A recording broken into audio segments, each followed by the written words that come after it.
Hello നമസ്കാരം. കാത്തിരിക്കുന്ന ചിത്രങ്ങളുടെ ഏറ്റവും പ്രധാനപ്പെട്ട OTT അപ്ഡേഷനാണ് ഇന്നൊരു വീഡിയോ ഭാഗത്ത്. വീഡിയോയിലേക്ക് മുൻപ് വീഡിയോ ലൈക്ക് ചെയ്യുക, ചാനൽ സബ്സ്ക്രൈബ് ചെയ്യാൻ വേണ്ടി ശ്രമിക്കുക. ആദ്യമായി അറിയിക്കാൻ പോകുന്നത് വിഷ്ണു ഉണ്ണികൃഷ്ണൻ, അന്നു ശ്രീ എന്നൊക്കെ പ്രധാന കഥാപാത്രങ്ങളായ ചിത്രമായിരുന്നു കള്ളനും ഭഗവതിയും.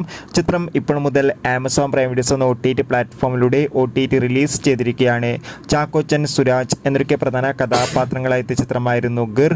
ചിത്രത്തിന് ഒരു ആവറേജ് അഭിപ്രായം സ്വന്തമാക്കാൻ വേണ്ടി സാധിച്ചിട്ടുണ്ടായിരുന്നു. ചിത്രം ഡിസ്നി പ്ലസ് ഹോട്ട്സ്റ്റാർ എന്ന OTT പ്ലാറ്റ്ഫോമിലൂടെ ഇപ്പോൾ ഇതാ OTT റിലീസ് ചെയ്തിരിക്കുകയാണ്. അടുത്തൊരു അപ്ഡേറ്റ് ആണ് ധനുഷ്, കാളിദാസ്, ജയറാം എന്നൊക്കെ പ്രധാന കഥാപാത്രങ്ങളായ ചിത്രമായിരുന്നു റായൻ. ചിത്രം ഓഗസ്റ്റ് 23 ആമസോൺ പ്രൈം വീഡിയോസ് എന്ന OTT പ്ലാറ്റ്ഫോമിലൂടെ OTT റിലീസ് ചെയ്യുമെന്ന് കൺഫേം ആക്കിയിട്ടുണ്ട്. പ്രഭാസ്, അമിതാഭ് ബച്ചൻ, കമൽഹാസൻ എന്നൊക്കെ പ്രധാന കഥാപാത്രങ്ങളായ ചിത്രമായിരുന്നു കൽക്കി. ചിത്രം ഓഗസ്റ്റ് 22 ആമസോൺ പ്രൈം വീഡിയോസിലൂടെ OTT റിലീസ് ചെയ്യും.